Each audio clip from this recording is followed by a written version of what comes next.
So we're going to go back again to the topic, of course, book study, and we're looking at chapter 5 in the book of Joshua. And if you are there last Sunday, you attended last Sunday, let me give you a recap. And also for those who have not, here's what it is so far, the summary of the book of Joshua. So let me give you a summary here, because this is very important, as I believe we are going to move from one transition of the story to another. So now if you look at that on your screen, you will see that chapter 1 to 5, this is the preparation for the promised land. So we look at the appointment of Joshua, of course, the instructions that what he would do, prioritizing the word for him to be strong. Then we talked about God's grace being extended in the person of Rahab, and we're gonna see him again this coming Sunday, actually.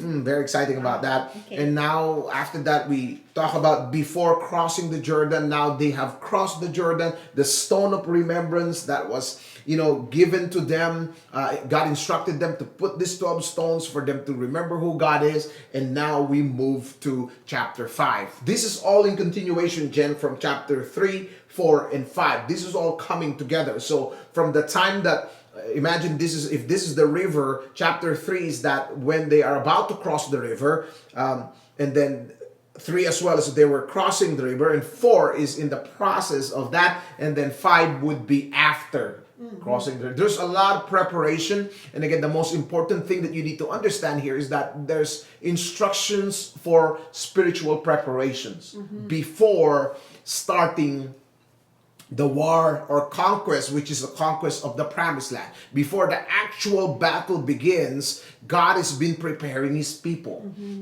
40 years in the wilderness, and now also that preparation is a preparation of also if they would obey the Lord or not.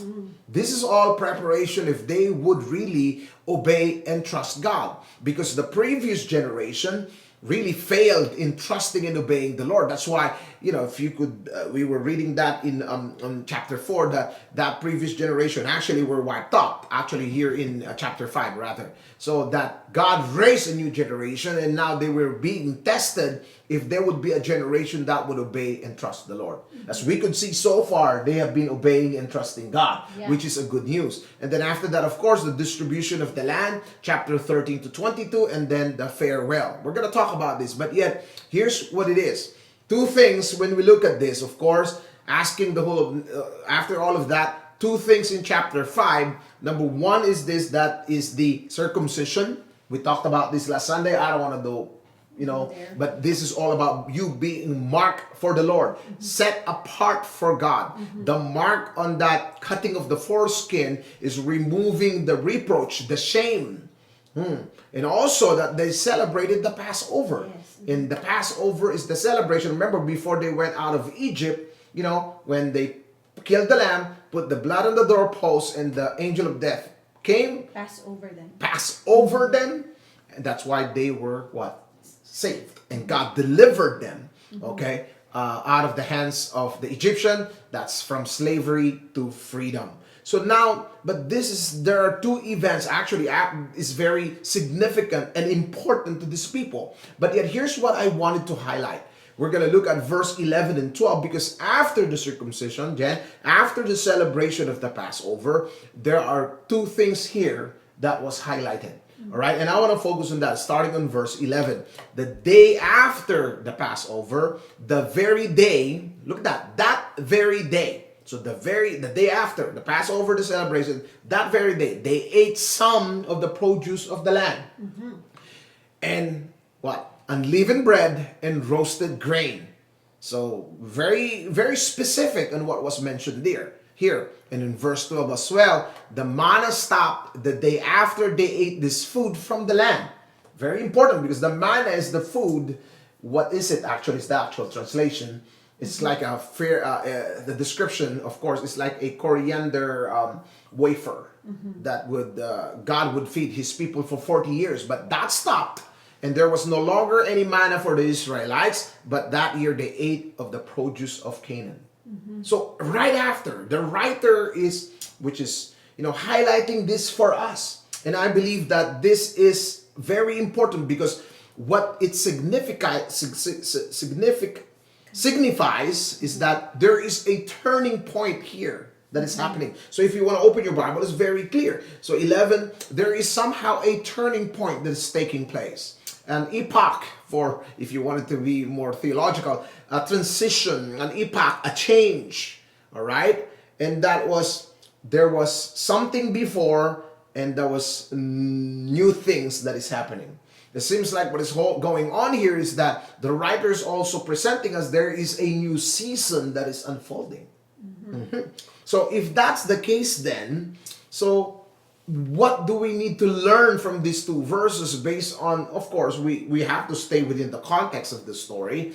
And what is the message here as the writer highlights this transition, a change, and new things unfolding? Manna stopped eating from the produce of the land, and then you would see also there that they ate from the produce of the land, the unleavened bread, and all of those things. So what is this? So what's going on here? So let me share to you what's going on here, and we're going to go apply some biblical truth. Number one, here's the lesson, Jen, here as we read this. Number one, there's a need for us to recognize the change of season. What's happening here, there's a new season that was unfolding. So a transition is taking place, an ending of something, and yet the beginning of a new one. So yet what we could see here is that it's the same God, but yet there's a new season, there's a new thing that is unfolding. It's just interesting, Jen, because from the start of this year, and even before we started this series, that God already spoke to us. That's a new season that is coming. A new season that's going to be unfolding. But yet, here's what it is. So many times, there's a new season that God brings into our lives, but yet we are clueless about it.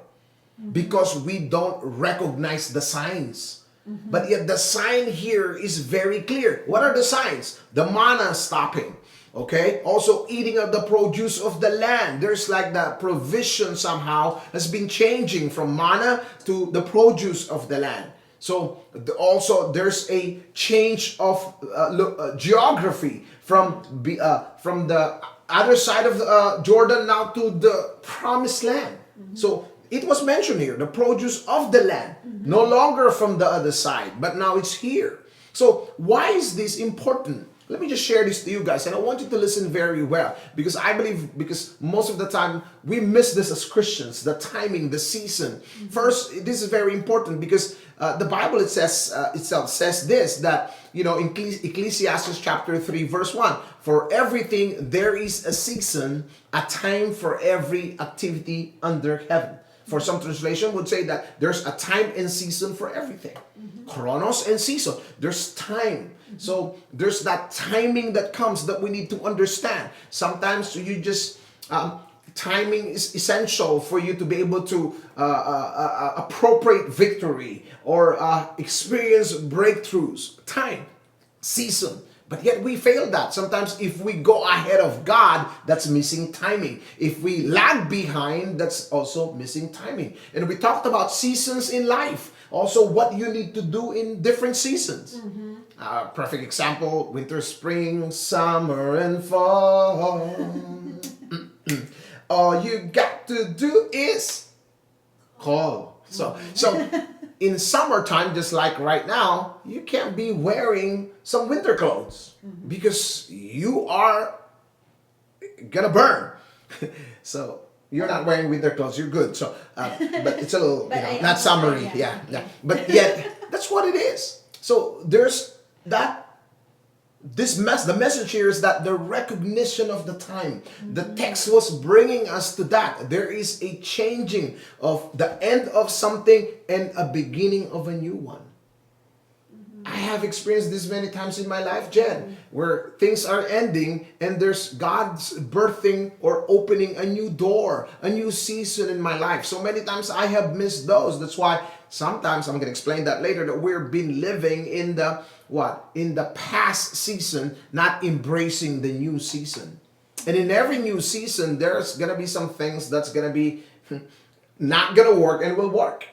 So let's continue. And I believe this timing and season is important. There's one tribe, actually, the tribe of Issachar, according to the book of Chronicles, I want you to read this with me. From the tribe of Issachar, there were 200 leaders of the tribe with their relatives. Very interesting about this. Maybe I would, preach one of the series break about these men. But yeah, here's the description. All these men, read that with me, Jen, understood the signs of the times and knew the best course for Israel to take. Understanding the sign of the times gives you wisdom on which course, which road, which action to take. That's why it's very important here that we must recognize the changing of the season, the timing of the Lord. So what do we know? What can we learn from here? Looking at the tribe of Issachar, understood the times, the sign of times. There's signs. When there's fall, there's signs. The leaves are turning. You can't miss those. If you miss those, you're gonna miss some important things that God is doing in your life. So for this one, there's some things that God is doing. We need to know the signs of times. The signs is not the headlines, the tweets, the TikTok that people are posting. No, what's happening around us, what God is doing around us, what God is doing in our nation. I mean, for us right now, application, what's happening is this with COVID. What is God doing? Are we understanding the time? Are we understanding the season? Because if not, then we're just going to do what everybody's doing.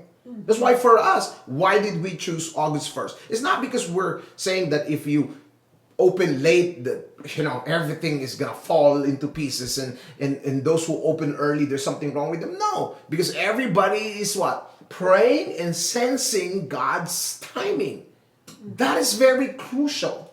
All right? And also, because according to this, if we know the sign of times, then we will know how to live, how to have life in that kind of season, for lack of a better description.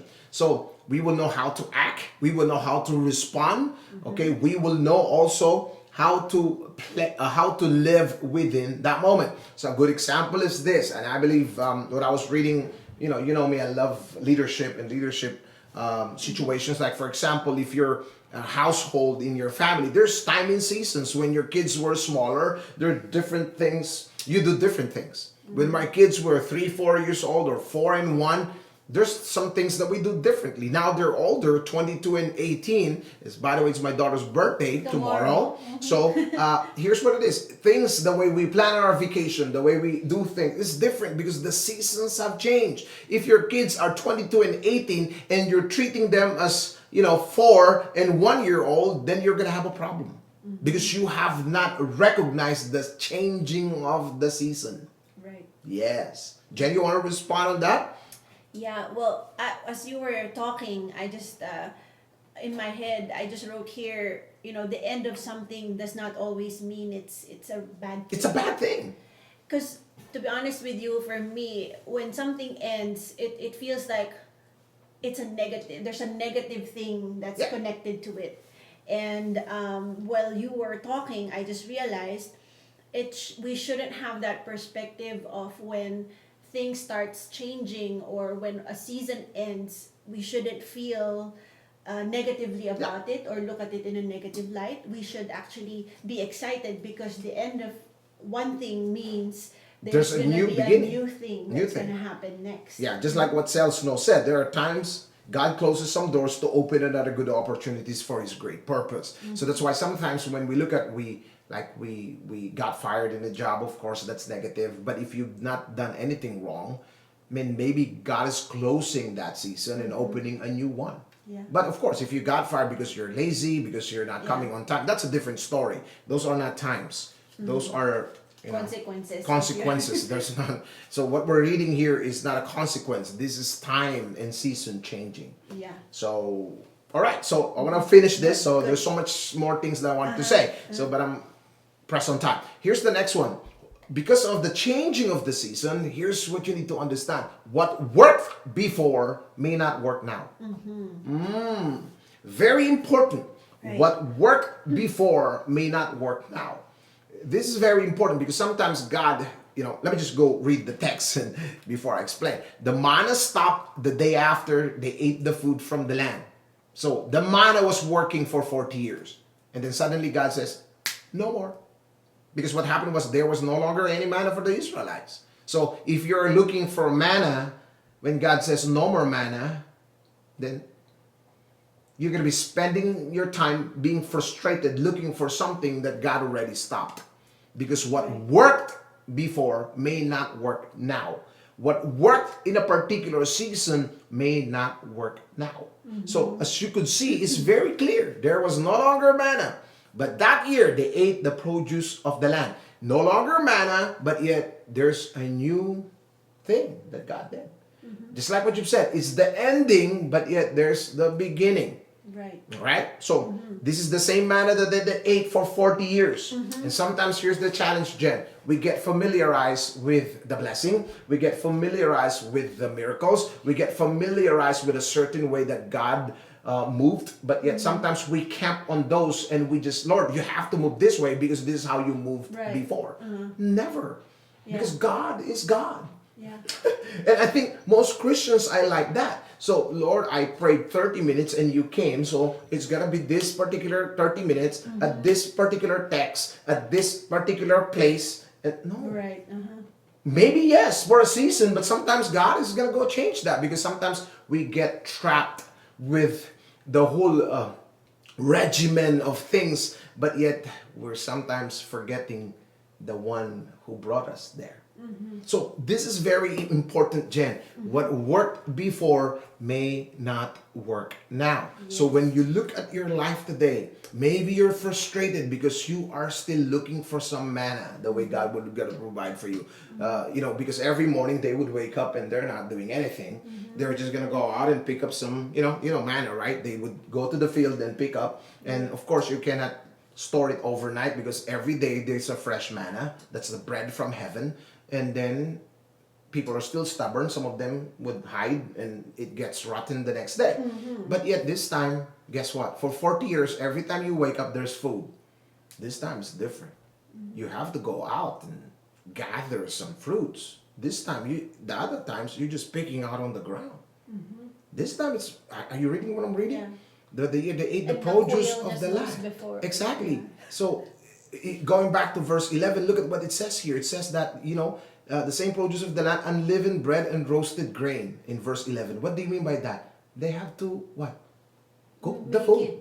Make the food. For the first time. They have to roast it. They have unleavened bread. You're kneading it. But the provision was still there. But this time, they're working on the food a bit here. So because they're roasting the grain and kneading.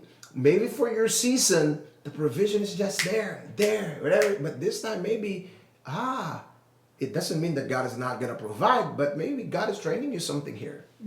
That you are going to go where God wants you to go. Yeah. So, very important. What worked before may not work now. Right. Jen? Yeah, I wrote here, when there's a change in season, there should also be a change in the way we do things sometimes. Yeah. We have to adapt also in the change of season. And sometimes when we become so stubborn and so stuck with our old ways, that's when, we can't move forward in the new season. Exactly. Because, what worked before doesn't necessarily mean may that not it will work now. now. Exactly. That's why when we look at our in-person gathering, Jen, that's why we are following what God wants us. We could have started last Sunday. Right. But yet, that's what worked before. May not work now. Right. Also, there's some things that we might be changing in our in-person gathering. Because it might work 40 years ago. It doesn't mean it will work now. So, that's what it is. We have to understand and recognize the season. Right. Yes, very important. Let me just read this from Jane. It's okay to experience change, but we need to accept it, embrace it, and seek God's guidance and wisdom in how to act in next season. We must be confident that God will prepare us and equip us. I believe with you 100%. Yeah. But I think recognizing the change is essential because you cannot embrace, you cannot accept something that you don't recognize. Yeah. So that's why we get stuck on certain things. Mm-hmm. We get stuck on a certain habits, Or a certain way of doing things. because it's already comfortable with you. And I guess sometimes also just looking at it from a parent's perspective, you know, just like what you said a while ago, the way you deal with your kids changes in the change of season. Seasons. It has to also evolve in a sense. And so in that classic example just gives us an idea that the changes in season requires us to change as well. So we cannot expect that when there's a change of season that we will just continue doing what we got used to do. Because sometimes here's what it is. Because as you could see, it was even God forcing them in a sense to change ways. Yes. Because God The manna says stopped. the manna stopped. God brought it. It was God who brought it to them, and God is the one who stopped it. So then you are forced. Yeah. So if you're gonna go out and start gathering some manna on the field, there's no manna, man. Manna. Manna. Okay. I don't know. Manna. Manna is no more. And here's the problem. And then you get to blame God. Lord, there's no more manna. Lord, there's no more. Then we get to complain before the Lord. We grumble and complain. Lord, there's no more. I went there and there's nothing. And God says, because I stopped it. There's another way for me, which is, here's the last point here that I wanted to share to everyone. With the new season comes new provision. Right. With the new season comes new provision. What do I mean by that? Not only provision when I say wealth, not only provision when I say money, but a new provision of grace, a new provision of just strength, a new provision of just understanding the situation. There is that provision. When I say provision, it's not just money. It's not just wealth, a provision of many things that we need. For them, it was the provision of the promised land, the land flowing with milk and honey. But yet they have to go there and bake the bread and roast the grain. So it's not going to get baked by itself. It's not going to get roasted by itself. So they cannot just look at that and, and pick up the grains in the ground and it's going to be like manna. No, this time there's a new skills that is involved. Baking, cooking. Yeah. So imagine this. Listen to me now, because sometimes you read this and you don't understand this so much because we're not thinking a little bit deeper. For 40 years, they have not cooked. Right. None. 40 years, nothing. Wow. I like that. I like just, bread falling from heaven. But yet for this time, you have to cook. You have to learn new skills for you to enjoy the provision that God gives. They need to, because if you're not going to cook the grains, according to roasted grains, you cannot eat that raw. Some of you, you're eating the things that God had given you, which is, you're supposed to do something about that, but you're eating it. And the taste is unpleasant. It's not because God didn't provide, but you don't want to put the work, the new skills rather. So going back to the text, the manna stopped the day after they ate the food from the land. There was no longer any manna for the Israelites, but that year they ate the produce of the land. Hear me now as your pastor. And we are not late in opening. We're following what God is asking us to do. We could have opened last Sunday just like what I've told you, but there's no race. Whoever is going to go open faster. Because God is going to do something in our midst, He's preparing us That's right. as His people. Trust me in this. Yeah. He's preparing you and I for this new season that God is going to unfold. Some of you, you're already feeling that. Some of you already transitioned to that. Actually, some of you, you're in the middle. You're just crossed the Jordan. I got a text from Apple just made that statement. I just crossed the Jordan. Yeah. Some of you, you're actually in the middle of the Jordan. Right. Now you're getting scared. You want to go back. No. Pick up the stone of remembrance. Don't go back. It's not going to be nice in Egypt. Believe me. Trust God. Some of you, you're just about ready standing there. If you're ready to put your feet on the Jordan River, go take the step of faith. Some of you are about just crossing. Don't stop. Some of you already just crossed. And all of this is going to get unfolded in the next few months. Jen, as I read this, all right. Yeah, it's very interesting that you're saying that because as a church, as a whole, we're actually into that season of getting into a preparation for a new season. And for some reason we have been receiving a lot of testimonies from Yeah. different people Different people. saying that they're also experiencing a shift in Yeah. their in whatever situation, whether it be a career, or Career. most of them are gonna get married Married. soon. New season. New seasons, and it's very interesting that God has given us this word in preparation for us Yes. as a church and also as individuals, because God is doing something Yes. to us individually as well. Yes. Sal, you hit it on the nail. God is preparing us for a new season. Yes. That's exactly what it is. Trust me. Hang in there. God is preparing us for a new season. Some of you, there's going to be that change of career. Some of you, there's going to be a change of ways and new skills that you're gonna learn.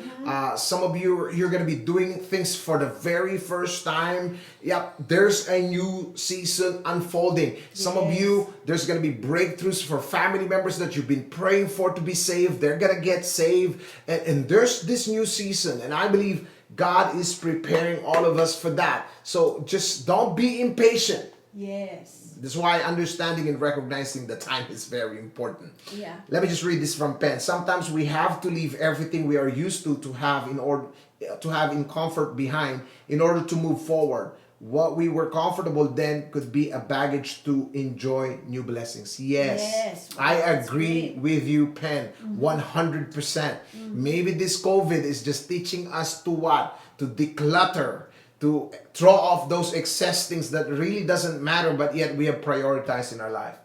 So that would be you crossing, that's your Jordan River to cross.